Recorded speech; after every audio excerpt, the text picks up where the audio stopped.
আসসালামু আলাইকুম। কাছে দূরে দেশ এবং দেশের বাইরে থেকে যেখান থেকে আমার আজকের ভিডিওটি দেখছেন, আশা করছি আল্লাহ তাআলার অশেষ রহমতে আপনারা সকলেই ভালো আছেন। আলহামদুলিল্লাহ আমিও ভালো আছি। নতুন একটি ভিডিও দেখার জন্য আপনাদের সবাইকে আমন্ত্রণ জানাচ্ছি। আশা করছি আমার আজকের ভিডিওটি আপনাদের ভালো লাগবে। খুব সাধারণ কিছু রান্নাবান্না দিয়ে আজকে ব্লগটা সাজিয়েছি। আশা করছি পুরো ভিডিও জুড়ে থাকবেন আপনারা আমার সাথে। তো সকালে উঠে হাতের কাজগুলো সব সেরে নিয়েছি। শেষ করার পরে ঘরে পাকা কাঁঠাল ছিল। আর পাকা কাঁঠাল দেখলে আমার চিতই পিঠা খাওয়ার খুব ইচ্ছে হয়। জানি না কেন আমার এই খাবারটা খুবই পছন্দের। তো সকালে চিতই পিঠা বানিয়ে নিলাম কাঁঠাল দিয়ে খাওয়ার জন্য।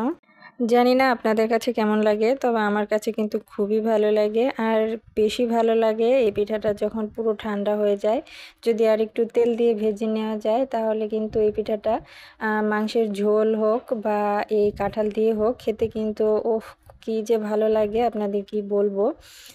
তো আমি এইদিকে বেশ কিছু পিঠা বানিয়ে নিয়েছি। এবারে কিছু পিঠা আমি জাফরিনের আব্বুকে দিয়ে আসবো। কিছু কাঁঠাল ভেঙে নিয়েছি আমি। আর কাঁঠালটাও ছিল দুর্দান্ত স্বাদের। সব মিলিয়ে খাবারটা একেবারে অসাধারণ ছিল আজকে সকালের। আমার আজকের ভিডিওটি যদি আপনাদের কাছে ভালো লেগে থাকে, তাহলে আমার ভিডিওটিতে একটি লাইক দিতে ভুলবেন না। আপনার একটি লাইক আমার কাছে অনেক মূল্যবান। আর যদি আমার ভিডিওটি খুব বেশি ভালো লেগে থাকে, চাইলে আপনি আমার চ্যানেলটিকে সাবস্ক্রাইব করে রাখতে পারেন। সাবস্ক্রাইব করে পাশে থাকা বেল বাটনের অল অপশনটিতে প্রেস করে রাখতে পারেন। এতে আমি নতুন কোনো ভিডিও দেওয়ার সাথে সাথে নোটিফিকেশন আপনার কাছে পৌঁছে যাবে। তো এই তো সকালের খাবার দাবার শেষ করে গতকালকে আমার শ্বশুর আব্বাকে দিয়ে ডিমগুলো আনিয়েছি। তো ডিমগুলো পরিষ্কার করে ধুয়ে পানি ঝরিয়ে আমি এগুলোকে এখন ফ্রিজে রেখে দিব।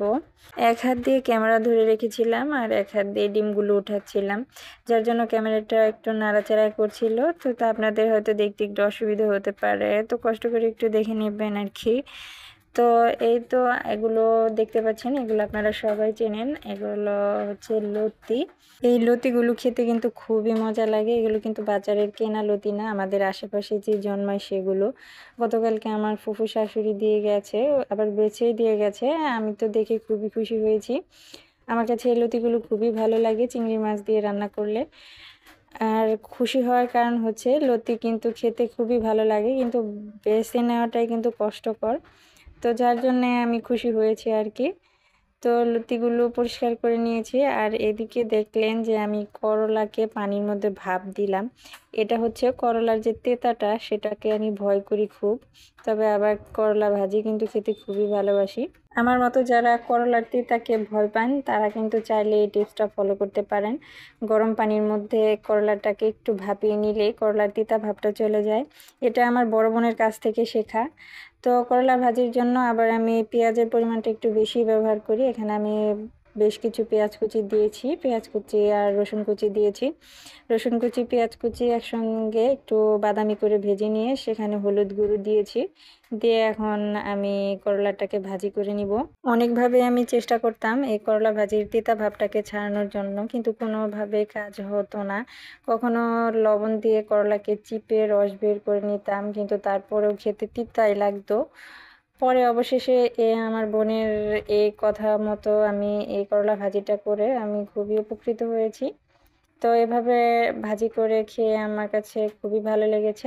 তো এই তো আমি করলা ভাজির জন্য একটু পরিমাণ মতো লবণ দিয়েছি আর একটু ধনিয়া গুঁড়ো দিয়ে এরপর ঢেকে কিছুক্ষণ রান্না করে নিলাম। আমার করলা ভাজি হয়ে গেল। এবারে আমি ওই কচুর লতি দিয়ে চিংড়ি মাছ দিয়ে রান্না করব। এখানে আমি কিছু কাঁঠাল বিচিও কেটে নিয়েছি আর কিছু আলু কেটে নিয়েছি, নিয়ে এখন দিয়ে দিলাম চিংড়ি মাছগুলো। চিংড়ি মাছ দিয়ে কচুরলতি অনেকে অনেকভাবে রান্না করে, তবে এভাবে হাতে মেখে রান্না করলেও কিন্তু কচুরলতি খেতে খুবই ভালো লাগে। আর আজকে আমি হাতে মেখেই রান্না করব। তো এই জন্য আমি পরিমাণ মতো হলুদের গুঁড়ো, মরিচের গুঁড়ো, ধনিয়া গুঁড়ো দিয়েছি। এরপরে পরিমাণ মতো লবণ দিয়েছি, তেল দিয়ে দিলাম আর দিয়ে দিলাম কিছু পেঁয়াজ কুচি আর একটু পেঁয়াজ বাটা দিলাম। এরপরে একটু রসুন বাটা দিলাম, রসুন বাটাটা একটু বাড়িয়ে দিলাম। দিয়ে মাখিয়ে নিলাম, ভালো করে মাখিয়ে নিয়ে এখন আমি পরিমাণ মতো পানি দিব। পানিটা আমি এমনভাবে দেব যেন কাঁঠাল বিচি আর আলুটা ভালোভাবে সেদ্ধ হয়। তো দিয়ে কিছুক্ষণ রান্না করে নিলাম। এরপরে যখন রান্নায় বলক চলে আসলো, এই পর্যায়ে আমি কচুরলতিগুলো দিয়ে দিলাম। দিয়ে এবার এটাকে ঢেকে বেশ কিছুক্ষণ রান্না করে নিব। কিছু কিছু সাধারণ রান্না খেতে কিন্তু অসাধারণ লাগে। এমন কিছু রান্না আছে যেটা সিম্পলভাবে খুব সাধারণভাবে আপনি রান্না করবেন, অথচ খেতে কিন্তু খুব ভালো লাগবে। আর এমন কিছু রান্না আছে যেটা এত ভেজে এত মশলা কষিয়েও যদি রান্না করা যায়, খেতে কিন্তু ততটা ভালো লাগে না যতটা ওই সিম্পলভাবে রান্না করা হয়। তো এই তো আমার কচুরলতি রান্না শেষ। এদিকে আমি মাছ ভাজা বসিয়েছি, আমি মাছের ঝোল রান্না করব। মাছগুলো ভেজে নিয়ে অফ ক্যামেরায় আমি মশলাটাকেও কষিয়ে নিয়েছি। এবারে এখানে সবজিগুলো দিয়ে দিব, দিয়ে কিছুক্ষণ কষিয়ে নিয়ে রান্না করে নিলাম। তো এই ছিল আমার আজকের দুপুরের রান্নাবান্না। চিংড়ি মাছ দিয়ে কচুরলতি, করলা ভাজি আর রুই মাছের ঝোল। আমরা পরিবারের অনেকজন সদস্য, যার জন্য রুই মাছের ঝোলটা একটু বেশি পরিমাণেই রান্না করা। তো এই ছিল আমার আজকের ভিডিওটি কেমন লাগলো অবশ্যই কমেন্টস করে জানাবেন। সবাই ভালো থাকবেন।